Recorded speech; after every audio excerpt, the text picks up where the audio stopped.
Hi everyone, and welcome back. So we're going to take a look at some AP problems and how they have recently assessed this type of skill, because that's our ultimate goal, is to make sure you get, we just got to wait for my computer to wake up. All right, so we've got the integral from 3 to infinity of 1 over x squared plus 9 dx. You should recognize this, and if you don't, you need to get out your blue sheet with derivatives and notice whose derivative that is. But let's all of a sudden look at it from an improper stance, and we're taking a look as b goes to infinity from 1 to b, or 3 to b, excuse me, of 1 over x squared plus 9 dx. So when we're looking at our formula, we've got our a, we've got our u. A would be our constant squared, so that's 3, so 3 squared. And u is what our variable term is being squared. That means du is dx, so we don't have to worry about any chain rule things. So we've got the limit,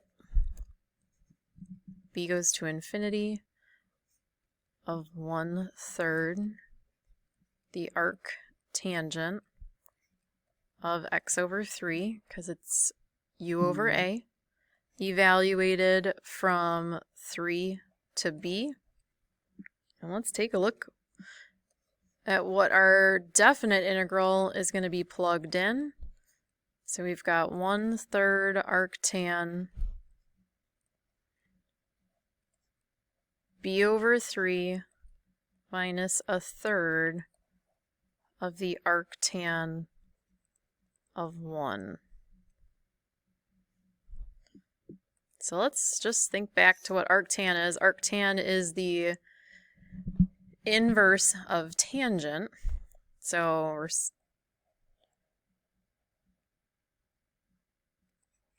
here's our tangent function.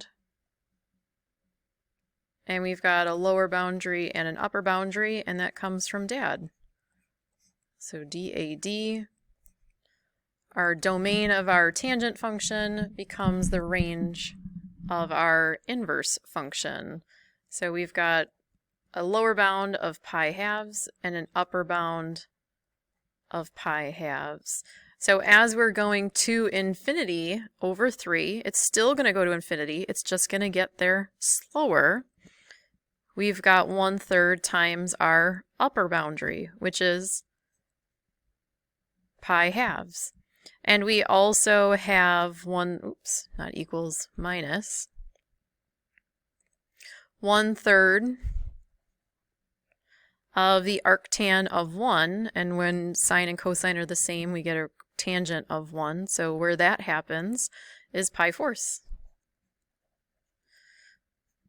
So we've got pi 6 minus pi 12ths, get that common denominator, and of course that's 2 pi 12ths minus pi 12ths, so our answer is pi 12ths.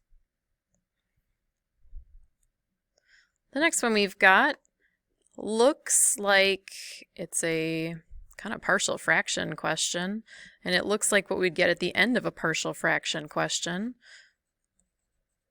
So we've got our limit as b goes to infinity from the integral of 5 to b. And we can split these up, of course. Sorry about that. 2 over 2x minus 5 minus 1 over x minus 1 dx. And we're going to look at those each individually. But we still have our limit as b goes to infinity. We've got to kick out our 2, and we've got the natural log of the absolute value of 2x minus 5, and then we've got to divide by 2 because of our chain rule, minus the natural log of the absolute value of x minus 1, evaluating this from 5 to b. And then we're going to condense using our limits of our natural log properties. 2's went away. We've got the natural log of the absolute value of 2x minus 5 over x minus 1. And of course, we're evaluating this from 5 to b. So we've got the limit as b goes to infinity of the natural log of 2b minus 5 over b minus 1 minus the natural log of 5/4. So when we're looking at this one, we're taking a look as b goes to infinity, and as b goes to infinity, we divide by the highest power in the denominator. This goes to 0, this goes to 0, this becomes 1, and this becomes 2. So we've got the natural log of 2 minus the natural log of 5/4. And we can simplify that further with our natural log properties. So it's the natural log of 2 divided by 5/4, which is the same as multiplying by the reciprocal. And you've got the natural log of 8/5.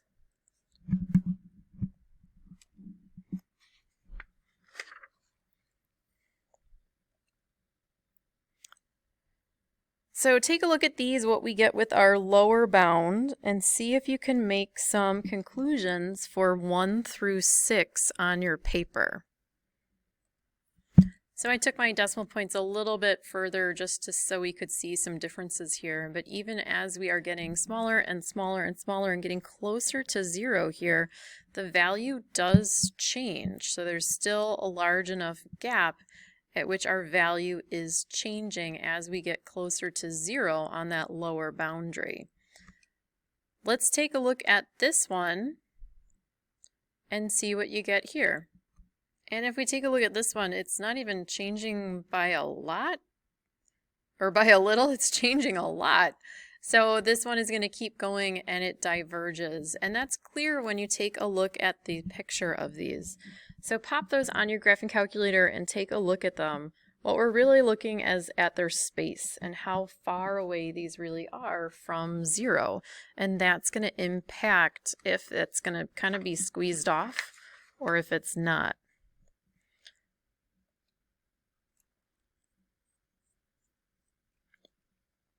So when we're taking a look at these, if one of those boundaries on my lower or upper isn't an infinity, but it is a place of discontinuity, like we've got a vertical asymptote for this one, and that's our infinite discontinuity,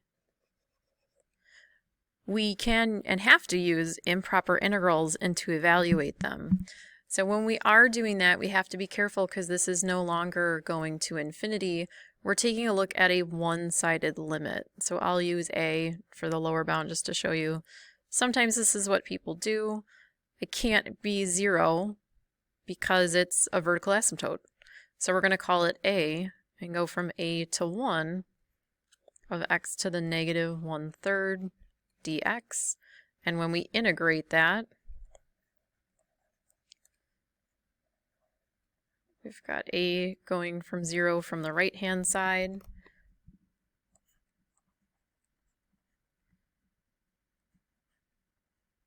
And we've got our integral power rule, and we're evaluating this from A to 1.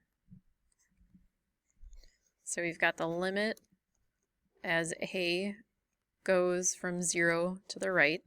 Super hard to remind myself that I'm using A and not X. We've got 3/2